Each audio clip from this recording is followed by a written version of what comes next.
we're going to talk about periods. So for the next 3 minutes, we're going where no man has ever gone before. Hi, I'm Adriana, the CEO of Lilac. With me is Rachel, the CFO, and Katie, the CTO. And we've all agreed that periods are the worst, but they're not the problem. The problem is tampons. When I used tampons, I was wasting money. I have recurring expenses every month to buy a new box. I was also wasting time trying to run to the bathroom at best every 4 hours. What I didn't know is that I was making waste. On average, a woman accumulates 3 pounds of used tampon waste every month. The women in the US alone accumulate 178 million pounds of used tampon waste monthly. These are issues that other women have already noticed, which is why the menstrual cup was developed.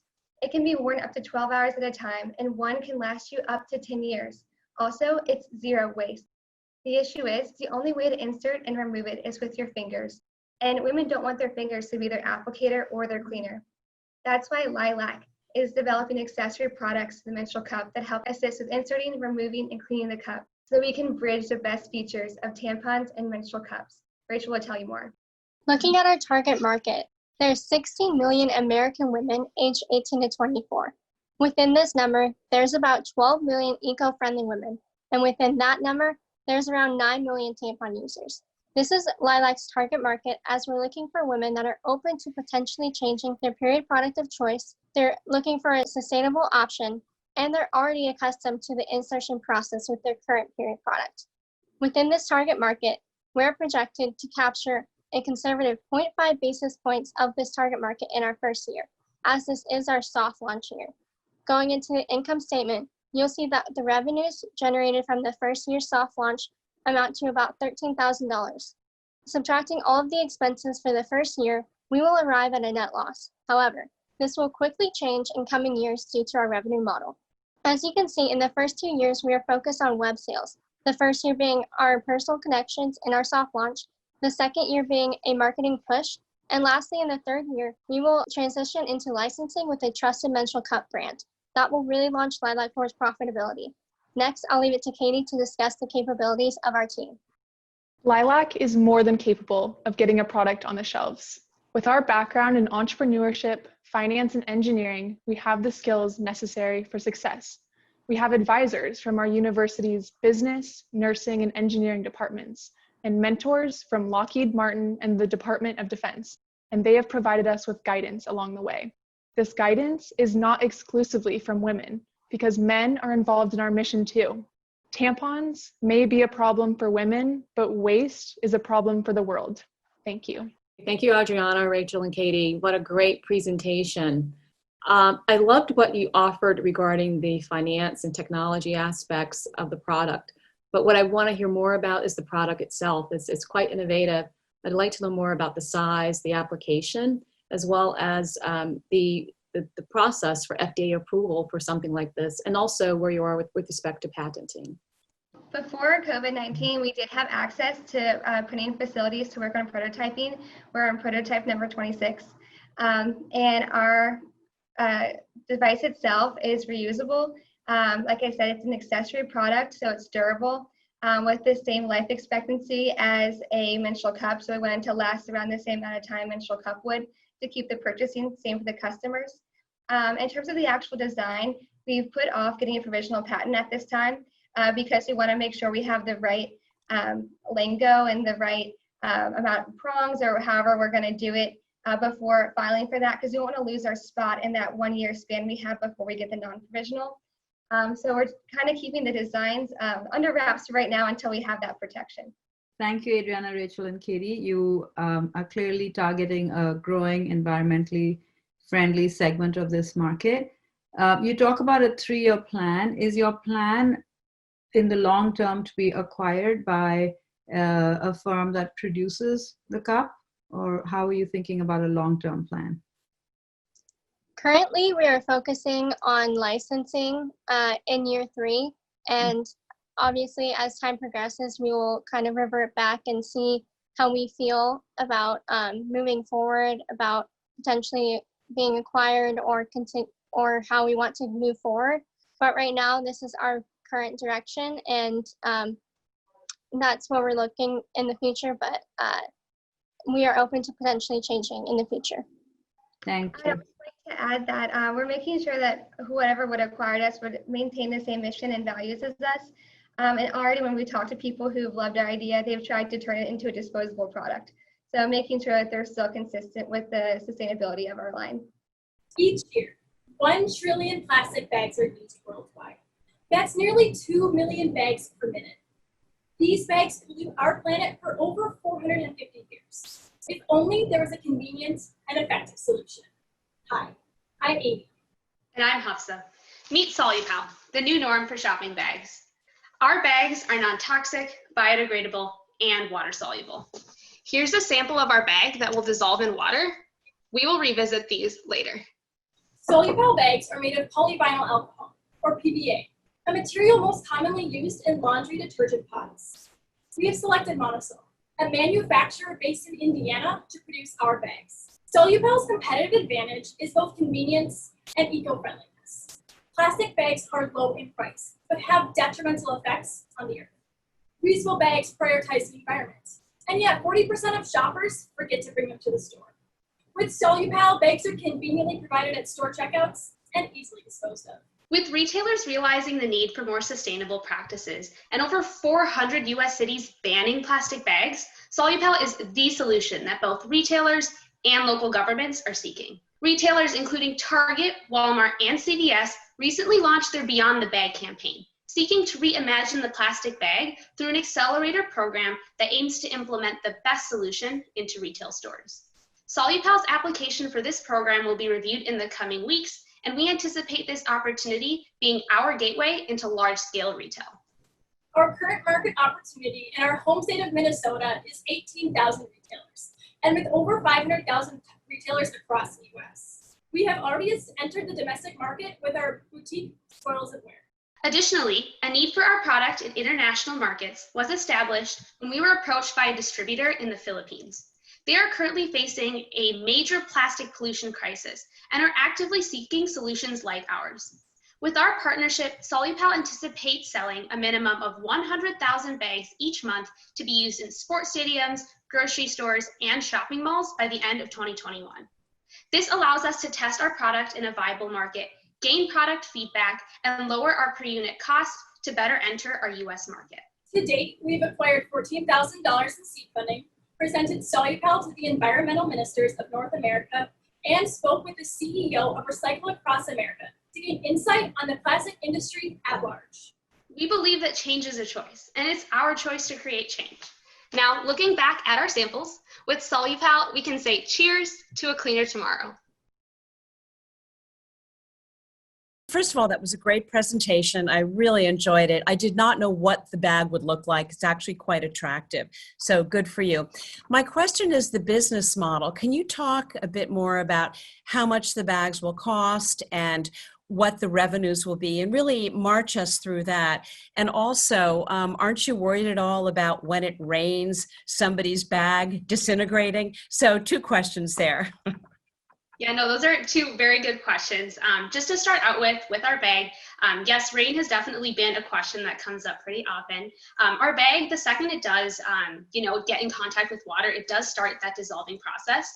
However, it is durable enough to hold up against like a light rain. So if you were going from the store to your car, it would hold up just fine. However, we are looking to work with our manufacturer to make a more durable material, use the same material, maybe go from like a cold water soluble to a hot water soluble, same material we use right now, but that would allow our bags to be more durable against weather elements like rain and humidity. And then going into that revenue model, so our bags currently, we're producing them at 46 cents a bag, and we're currently selling them at 54 cents. So that gives us about a 15% profit margin. However, this is because we're selling at a very low volume. As we, expand and grow, we are expecting to be able to get our cost to about 24 cents a bag and sell them at about 40 cents. So that does give us a 40% profit margin. Competitive bags are they give them away for 25 cents. They make them for 3 or 4 cents. Are you thinking that the retailer would somehow benefit by using your bag and saying we use this bio-safe bag? What's the benefit to the retailer? They are always cheap as can be. Absolutely. So the retailer, they're going to be seen as more environmentally conscious, which we know that 72% of Gen Z customers are going to go to a store that is seen as more eco-friendly. So it's a benefit to the retailer. Also, we recommend that the retailer passes down the cost of the bag onto the consumer because they are willing to spend more for that bag. So they don't have to cover the entire cost of our bag if they wanted to push it off onto the end user. And I think I'll quickly add as well, like we mentioned in our pitch, Target, Walmart, and CVS recently launched a Beyond the Bag campaign. So although they are, looking to spend a small amount of money on their shopping bags as possible, they are looking for solutions and are definitely willing to look at eco-friendly options that they know will likely be more expensive. Now, you said 500,000 retailers, but how many bags per retailer, and how big is the bag market? Absolutely. So a larger scale retailer, they're going to purchase upwards of 100,000 to 300,000 bags per month, versus a smaller business will purchase around 1,000 to 2,000 bags per month. So with the 500,000 retailers, if we were to capture just 1% of that nationwide market, we would eliminate the need for 14.9 million plastic bags every single month. So the market is definitely there, and it's growing and bigger than ever. On February 11th, 2014, I was rear-ended by a driver that was texting, and ever since I've been anxious when I get on the road. I became one of 1.6 million people that were injured in distracted driving accidents that year. The laws in place banning texting and driving don't work. They're impossible to enforce, and studies show that negative reinforcement doesn't lead to long-term change. My name is Neha Hussain, and I'm the founder of Just Drive. Just Drive is an app that rewards undistracted driving.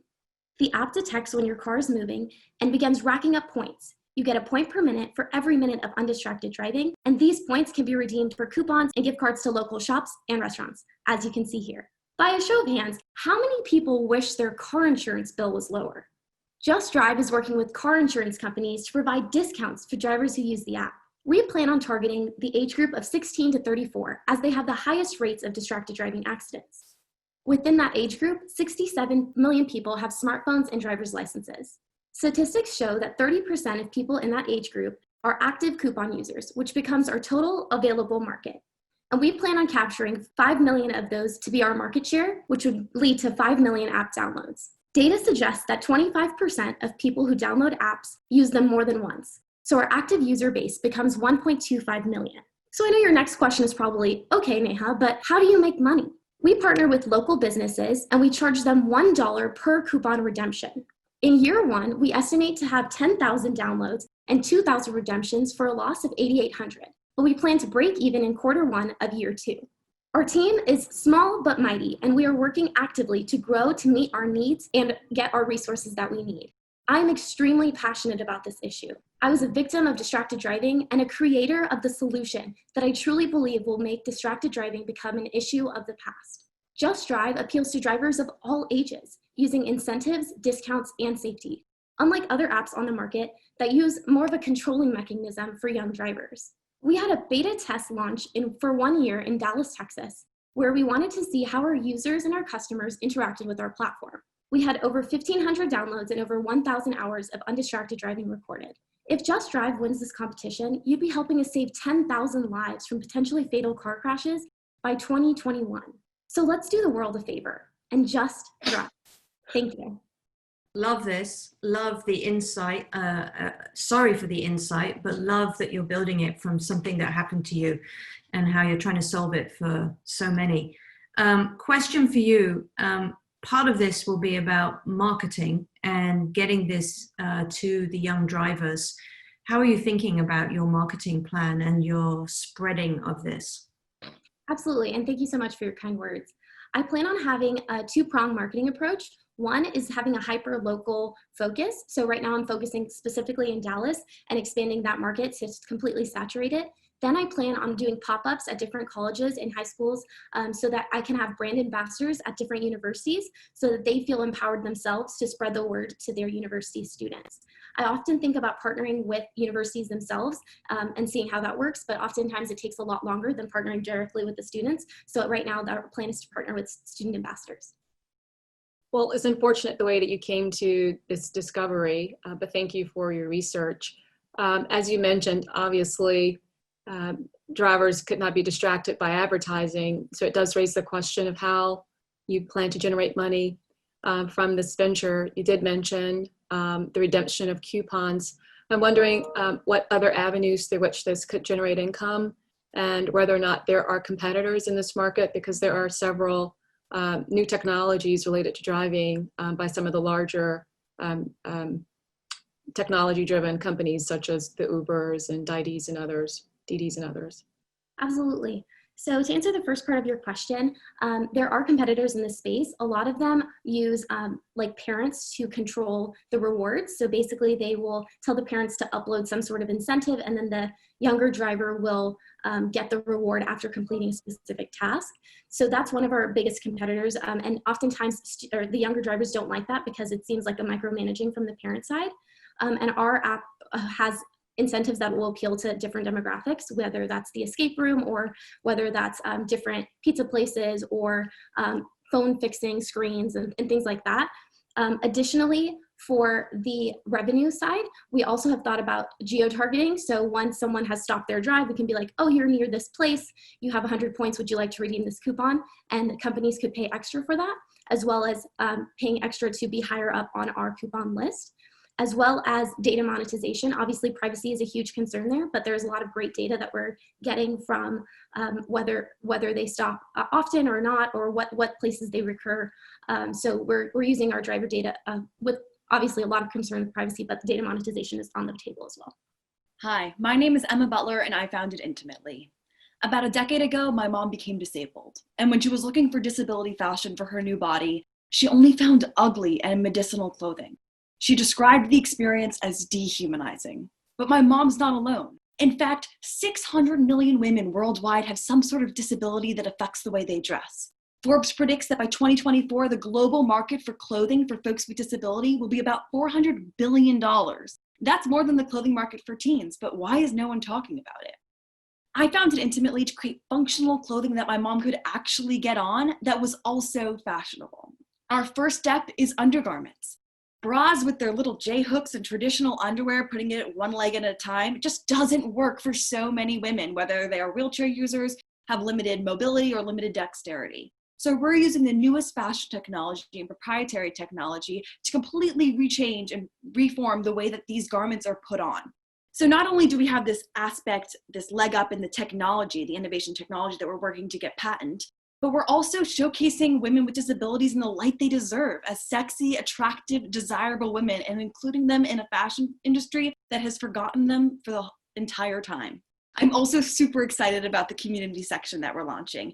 Millions of women with disabilities can come together on our platform and chat about love, sex, dating, beauty, fashion, and more, not just their doctors and their medical history. We have an A+ team getting to work on this. Our CFO and COO, Julia, has worked at McKinsey, Disney Plus, and was most recently the Chief of Staff in North America at Alibaba. Our Director of Design, Maddie, has designed lingerie for Vince Camuto, Jessica Simpson, and Lucky Brand. And our Director of Community, Alyssa, started her own nonprofit for the disability that she lives with and has been working ever since to really develop and understand the disability community in the digital space. We also have a key mentor, Liz Lang. Liz Lang revolutionized the maternity market in the 1990s when no one was designing for soon-to-be mothers. The same way she brought ready-to-wear maternity wear to every corner of the globe is the same way she'll help Intimately bring disability fashion to the mainstream. We've had great traction so far. We had a successful Kickstarter, about $20,000, and have been featured in Forbes, Entrepreneur, Pop Sugar, Bust, and more. I know you'll be hearing a lot of pitches today, but here are 3 main takeaways. This is a huge unmet market, 600 million women. Our traction to date, all plus female team of disabled women and able-bodied allies and key mentors show that we are the women to get it done. And lastly, with your help, we can accelerate and move out of undergarments into all types of clothing so that every moment during the day, women with disabilities can feel empowered, sexy, and most of all, included. Thank you. How are they different? The clothes that you showed didn't look like they were any easier to put on. The bras, which are traditionally done in the back, are made in the front with magnets that are in the shape of snaps. And we're also working on some new technology that unfortunately I can't entirely talk about, but with Velcros and other things that make it for a cheaper price, so that instead of doing this motion, you're simply putting it together like this and it stays on. With underwear, you can imagine that side openings, or underwear side openings. So instead of having to put it one leg at a time like that, wheelchair users who are paralyzed can just slip the underwear underneath and clip on either side. So it's technologies like that that we're doing with lingerie, bras, and underwear that are unlike anyone on the market. So I understand the size of the untapped market, but I don't understand the cost of acquisition of a customer. How much it's going to cost you. I think it's great to build a community because that will be your selling platform, your marketing platform. But what's that going to cost you? And then what is the cost of, undergarments, can be done through licensing and can eventually in high volume be relatively inexpensive. But I don't have a sense of your initial costs and your projected, price and revenue or any of those statistics. Absolutely. So to start with the cost of acquisition, the paid acquisition will be about $17, and the blended CAC we found so far is about $11. Hi, this all started when my mom and I got into construction. We've developed both residential and commercial projects, and the largest problem that we ran into is that there are just so many moving parts. With tons of suppliers, subcontractors, permits, and more to be paid, transactions can be easily misplaced or unaccounted for.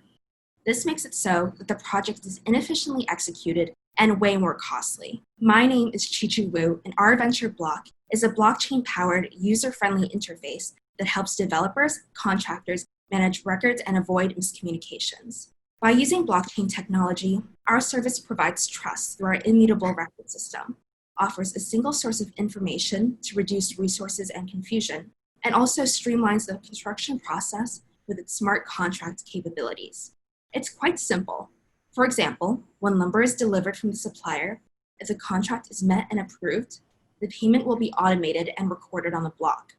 Our target customers are small-sized developers, general contractors, and construction firms working on both residential and commercial projects between $1 to $10 million.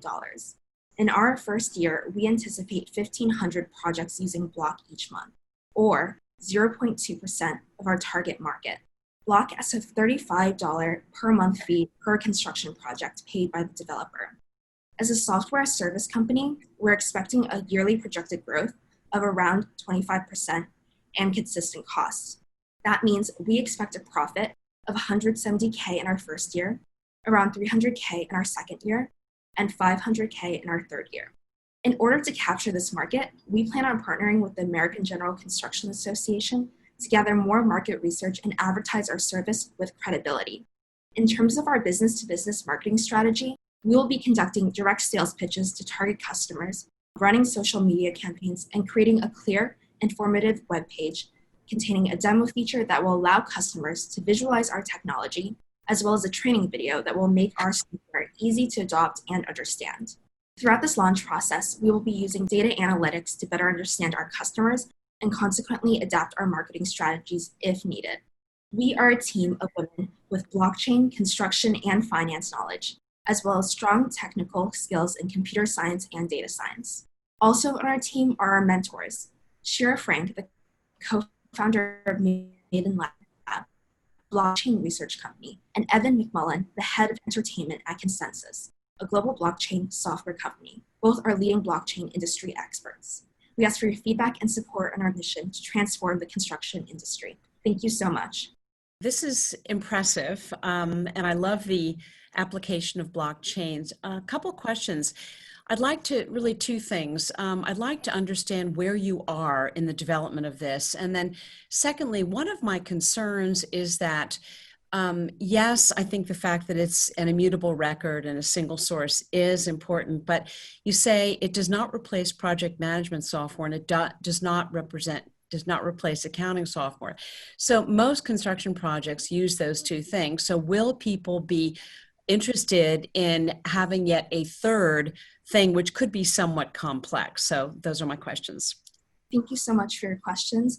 Currently, we're still in the initial stage. We're still doing market research and talking to construction firms in our area and gathering more data on what exactly would be a great product that companies would expect. In terms of your second question, I definitely think that there is a niche for this tool. For example, one of our indirect competitors is this construction firm in Europe, and they've integrated blockchain into their project management systems, and they've actually attributed this to helping increase communication and limiting those costly mistakes. So as I said, this will not replace those project management tools exactly, but it will be something that will be easily integratable, and that is a priority that we have. Chi-Chi, thanks. Great presentation, fascinating idea. I really wanted to move into the practicality of it as well, somewhat related to Debbie's question to you. The business tends to be one that is very mature in terms of the age of those in the business. How do you plan to market to principals in the business who are, as you mentioned, already using project management tools and other software? What's to entice them to add another layer of potential complexity? If you can just tell me practically how it streamlines, very practically how it streamlines those already additional layers of software that are already in effect for project management, if that would be helpful. How do you market to this older audience?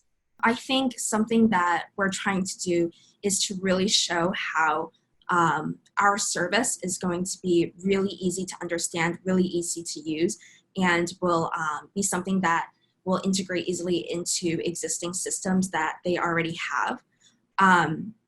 As I said, we're planning on making a demo feature on our website that will show exactly how customers are able to do that, as well as our training video. And I do think that the example that I had given earlier about the construction firm in Europe really speaks to how much there is still a need for another tool that will allow us to limit these costly mistakes and avoid miscommunication. And I really do believe that with blockchain, it's immutability and also the security that will help alleviate those problems. Hello everyone, thank you so much for having me today. This is an absolute honor, and I am so proud to be here and present to you my company, Gina Agro LLC. To get a perspective of what we do, I would like us to do some activities. I would like you now to imagine that very sunny day when you just go outside and what you want is that vanilla ice cream, very good quality, and then you eat it and you feel so happy. Or just the perfume of ylang ylang in your house and everyone envy you and ask you where you got that from. Or in the morning you wake up and then you just drink that very good quality coffee. Or the spices in your food that just makes you be happy at the end of the day. What if I told you also that you can find a company that actually have herbal medicines that helps you to heal if you are sick? On top of that, what if I told you that there is also a company that was created with the idea that no women, no matter where they are, should suffer just because they do not have a diploma or because they're secluded from the big towns? You don't need to imagine anymore because it exists already, and its name is Ginagro. Hi everyone, my name is Jessica Angenas. I'm the founder of Ginagro. We have 47 hectares as seen in the picture here, and what we produce is all this that I talked about. We work with pharmacies, we work with companies, we work with medium export both in Madagascar and outside. We have a very talented management team that is located in 5 different countries and is working hard day and night to make it happen. Our vision actually already happened since 2018. While doing that, we were lucky enough that even last year when we started selling in 2019, when we projected to make a loss, we actually made a gain of $11,000 with a profit margin of 71%. Also, even during this pandemic, we were lucky because we had herbal medicine and people were looking for it to help navigate through that. So we sold more than 900 boxes of herbal medicine and generated 29,000. It is not as the income that we were projecting because people went hungry. So some of our lands, we helped our farmers to actually eat something. So that's why we could not get everything that we wanted. Our locations in 5 different countries now, and we want to go to United States, which will happen soon. And as you see, we had a growing schedule and we stick to it. And we believe that with your help, you're going to invest in the best quality in the world, but also you're going to invest in women who believes that they can succeed no matter what people think of them because they have the skills for it. Are you selling consulting services? Is that what it is? No. Or a media company? Yes, we are a producing company. We grow everything that we sell, but we partner up with medium-sized companies, which are, it can be pharmacy company, or it can be the top hotels that we actually get our producers from, or it can be just, FOFIFA is actually the government that we work with because they're doing research on coffee and we're producing for them. You grow these vegetables and these yes. herbs and whatever else it is, and then supply the market with them. Yeah. And does the market advise you as to what to plant?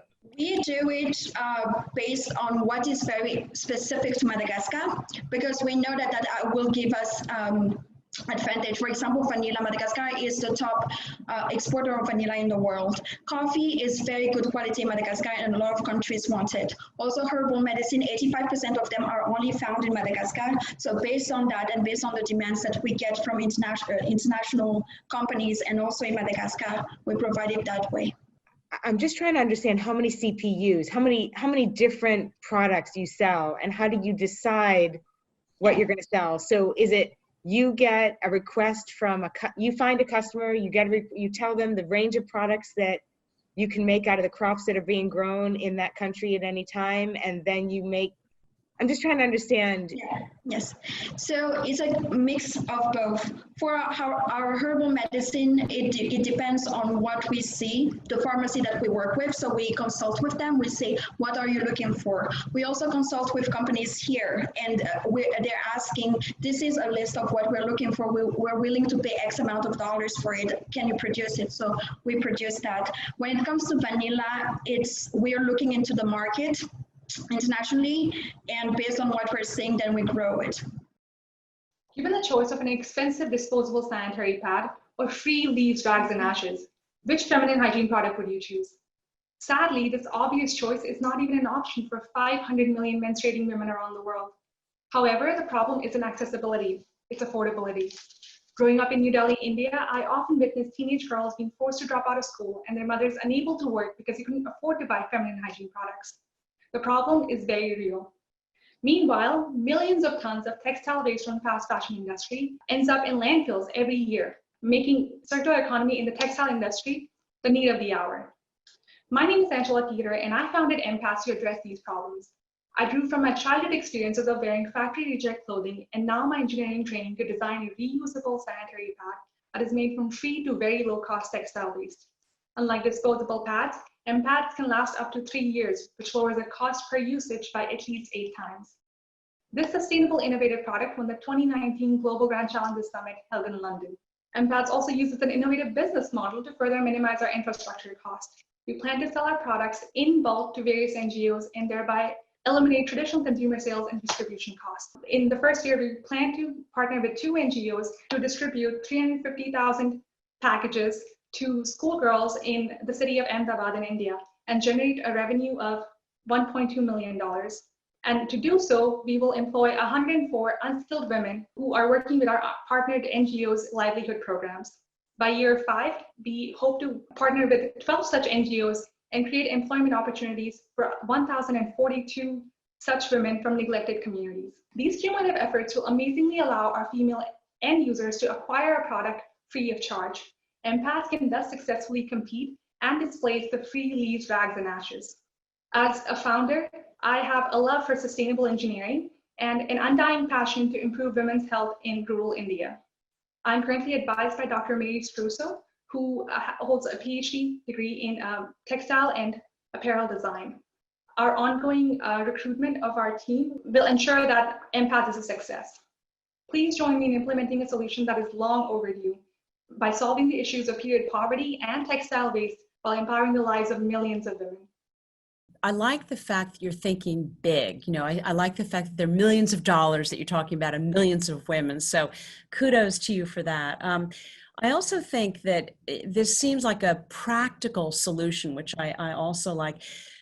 Talk to me about both the hygiene aspect of it, because you do think about that. And then also, how much work have you done with the NGOs so that you know that they are interested and willing to distribute this for you? Because this is a key thing. So those two questions. Okay, first of all, our pads are going to be made from cotton and polyester. We're going to have a polyurethane layer that is an impermeable layer that is usually not available in the cloth pads that are currently available in the market right now. As far as dyes that are might affect sensitive skin, we have, I have a background in chemical engineering, and I found that azo dyes are the only kind of dyes that can harm sensitive skin, which only certain brands for certain types of clothing will use. And once we hire a textile procurement manager who will have relevant experience in this industry, we can narrow down exactly what type of clothes to avoid in our manufacturing process. As far as doing research with NGOs, I was part of National Science Foundation's I-Core program, where I interviewed 23 national and international NGOs to figure out the product market fit for the MPADs. And our champion buyer would be Care India, who were very interested in, who expressed a sincere interest in developing this project further. When I got my first job offer, I didn't know how to negotiate. I wasn't sure if I was getting a fair offer, and I'm not alone. For every dollar earned by a white man, the pay gap is as much as 47 cents to the dollar for a Black woman. Collectively, women lose $750 billion a year due to a lack of negotiation and recruiting bias. This is more than a women's issue. It's about all applicants getting a fair chance.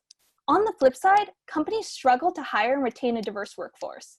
Even though Forbes reported diverse teams as more innovative, the pandemic, coupled with the subconscious biases and budget cuts on inclusivity and diversity initiatives, makes diverse talents more vulnerable. ELIZA helps candidates ensure fair treatment during recruiting while increasing diversity measures at corporations. We're Marlene and Andra, and we're building ELIZA, an AI platform for diverse recruiting. ELIZA makes data-based recommendations to prevent inequitable outcomes for both job seekers and companies. Our B2B platform, ELIZA, will scan companies' emails and detect human biases in offers. Through our confidential audit, companies will show that they take pay equality seriously while getting a direct channel to diverse candidates. Additionally, our B2C app helps women train negotiation skills through courses, bot practices, and personalized coaching. Our potential US market is worth at least $25 billion, assuming a 75% market capture based on the current $18 billion a year market for HR systems and the $15 billion a year market for career coaching. We will initially target companies that have a vested interest in promoting diversity through partnerships with gender equality focused initiatives like the Anita Borg Institute. We will also seek to partner with these philanthropic organizations directly as an additional method of reaching their corporate sponsors and members through opportunities like offering our services to event attendees and sponsorship packages. If we reach 71% of the ABI's 81 sponsors, we are looking at $280,000 in revenue for our first year of operation. ELIZA's B2B model allows us to keep the B2C app mostly free for early career professionals, unlike costly alternative negotiation tools. We estimate potentially capturing 75% of the 1.6 million early career women, starting at a conservative 10% for these projections, which shows sustainable profits within 5 years. The ELIZA team met while studying computer science. Marlene will start her career as a financial software developer and Andra as a tech analyst. Our competitors provide personalized services that are expensive and don't scale. ELIZA's robot scales and keeps costs low for both candidates and corporations. We're looking for negotiation stores to start populating the boss responses for our beta. Together, let's close the gender pay gap. Thank you. And yes, you're addressing a much needed, a big challenge and some much needed solution here. I think one of the things I struggle with is how variable compensation can be. It's based on so many variables. What's the behind the scenes piece of work you're doing to be able to be really accurate and confident with the advice you're giving? We're working initially with gender-focused organizations such as the Anita Borg Foundation. So they're experts and have been doing this type of diversity and inclusion work for years now. So they'll be our main advisors as we move forward with implementing our machine learning algorithms with all of these companies. And if I might add, we aren't saying that you should go for a specific salary that like a certain point is exactly where you need to be. Similar to how companies like Glassdoor do it, where they do show that there is a range, it will allow people to see that there is the potential for increasing your salary and that there are people who are earning more. So that way you can see if factors like your race or like your gender are affecting it. So that way you know there is a shot at you actually being able to negotiate and there is the potential for mobility there. Who pays you? Most of our profits will be B2B, and we're using industry benchmarks because, you know, Slack charges $25 a person per month for the companies. So we're going to charge $5,000 to $10,000 a month, depending on the upgrades that they do. For example, advanced bias detection or whatever that they choose. And we're targeting medium and large corporations, which are about 160,000 in the US alone, versus our direct competitors, which are dealing with startups only. So we expect to take a pretty big market share because of that. Global consumers have had a law on sustainable overconsumption for decades, and it's making our planet suffer in the process. Without urgent action, CO2 emissions will reach 685 parts per million by 2050, which is 171% over the ideal amount. If this tells us anything, it's that we need to change our harmful consumption habits now. But is it really that easy? What if you could just search a product and look up its impact on the environment before buying it? No hassle, no research, no math. Hi, we're Nashaba and Namat, software engineering students. Our experience in full stack development, machine learning, mobile app development, and love for our environment inspired us to create Spara, the new Yelp for online products, but with the green twist. Sally is among 73% of global millennials willing to go the extra mile to find sustainable products. So she uses Spara's Ecometer to look up ratings that are based on products' energy consumption levels and pollution emission statistics during manufacture. Like that one time she used it to find out her favorite pair of Nikes were rated a good 8 out of 10. And when she had no idea how to recycle household batteries, Spara provided insight from informative blogs and videos. There's nothing out there like Spara. Unlike other solutions, Spara and its one-of-a-kind Ecometer is authentic and efficient. Spara plans to end 2021 with a fully developed platform. Until the end of the year, we will be researching influential content creators, building partnerships, raising seed money, and marketing our launch. Our first revenue will come in 2021 when we plan to launch our product. Until then, we'll conduct beta testing. By the end of our first year, we predict to have a network of 50 sustainable businesses and brands, as well as partnerships with well-known climate activists and influencers such as Greta Thunberg. In the following 4 years, we plan to expand our network by 20% annually. Our primary revenue stream includes sponsored advertisements, both local and brand advertising from sustainable businesses that want to be featured on Spara. Businesses can either pay Spara for the right to prominently appear first on any given search based on a pricing matrix with monthly payments of $4.99, $90.99, and $199.99, or as low as 30 cents per viewer click on said advertisement. Time is running out. Sally will only be 50 by 2050, but it's not too late. Help us bring Spara to the market so we can save the planet and help consumers like Sally make environmentally conscious decisions. We're looking for your feedback and mentorship. To quote the UN Secretary General, let's lace up our running shoes and win the climate race for us all. Thank you. Hi, Nashaba and Niyamat. That's a really great that you're actually competing in this critical space of climate justice. You have a big plan, and in developing this Ecometer, what is your system of verification and making sure that you have the right tools to develop this? And have you started your beta testing? And if so, do you have any early results? We will be using the Federal Trade Commission's Green Guide. So it has a lot of things like how durable our products are and how much emission statistics, carbon emissions that it produces during manufacture, and also how much energy it consumes. And that's like a lot of guides that we will use to be able to develop our Ecometer, and it looks something like this. And we haven't started beta testing yet, but we hope to start soon. And we do have a website that is up, that is more of a mock-up for our website, for our product. Yes, making sustainability easy for consumers is quite something. I do want to dig a bit more on Mona's question to you and maybe just push you a little bit more to go into, are you going to be thinking about using any machine learning algorithms, ways of being able to scrape the internet to get data? I think one of the big issues around saying whether a company or a product is sustainable is the validating of that, and there's so much information out there, it's hard sometimes to figure out, and therein lies the issue. So maybe I can just push you a little bit more on the behind the scenes piece of this. We would use the FTC guide criteria as just that, to match their criteria.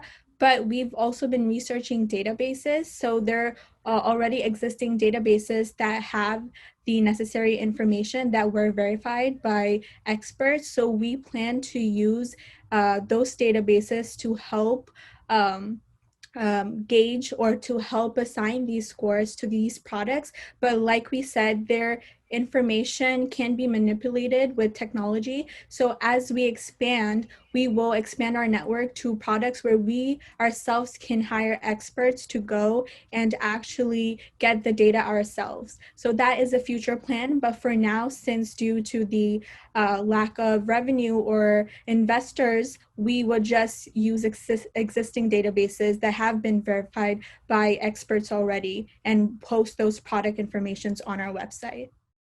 As a student with a significant visual disability, when I went off to college, it was expected that I would be taking this.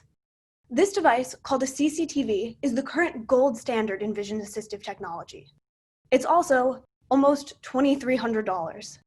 Not only does that already price out many individuals in need, it's also not designed for them. The assistive technology on the market today has been designed for those who are blind or very near blind, and is not well suited for individuals with good functional vision. That's why we at Roboca have created the Simply Seeing Vision Assist system.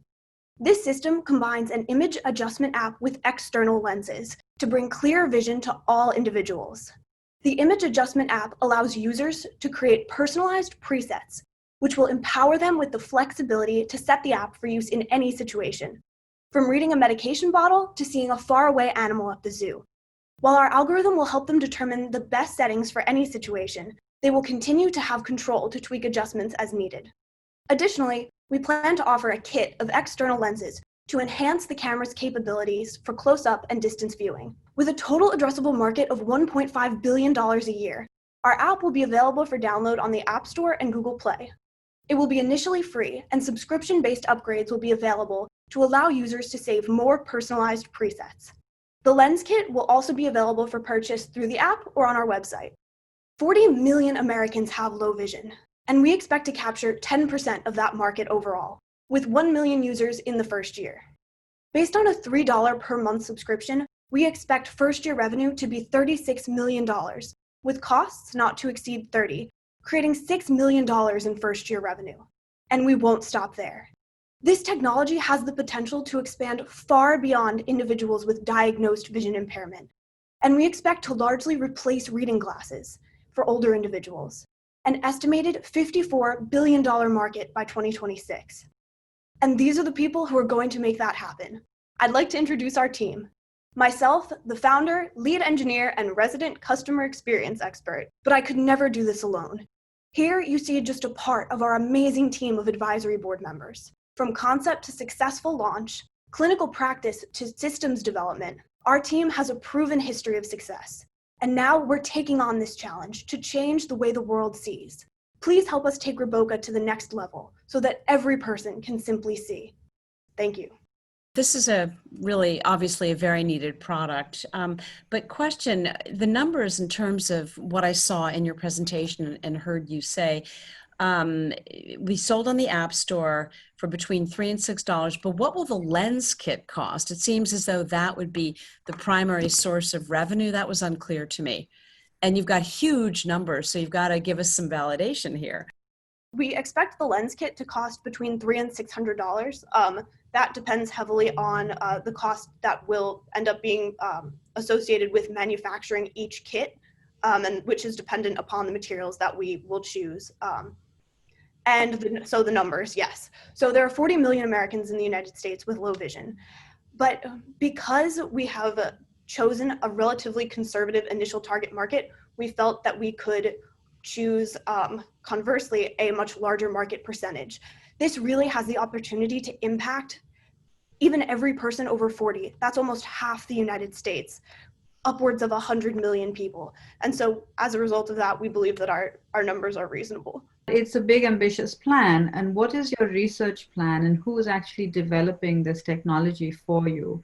And once you've developed the technology, I'm assuming you will test it. And then how do you actually launch it in the market? Currently, we're working on putting the app together, and we are working on a contract with a well-known, very successful past software developer who actually has products that are being sold in the Apple Store. And so his team is going to help us develop the app, and then it will actually get shown to users, because there's actually there's a lot of organizations, and we've identified one in every state in the United States that helps people with visual impairment match to different technologies that are going to help them. So we will partner with those organizations to get our product out there to individuals who need it, who aren't currently being served by these enormous, super expensive devices that they're currently being offered as really the only option. And part of that will be the ophthalmologists that we have also partnered with, who will be showing their patients our product and helping us get feedback on what they like, what they don't like, and how we can improve.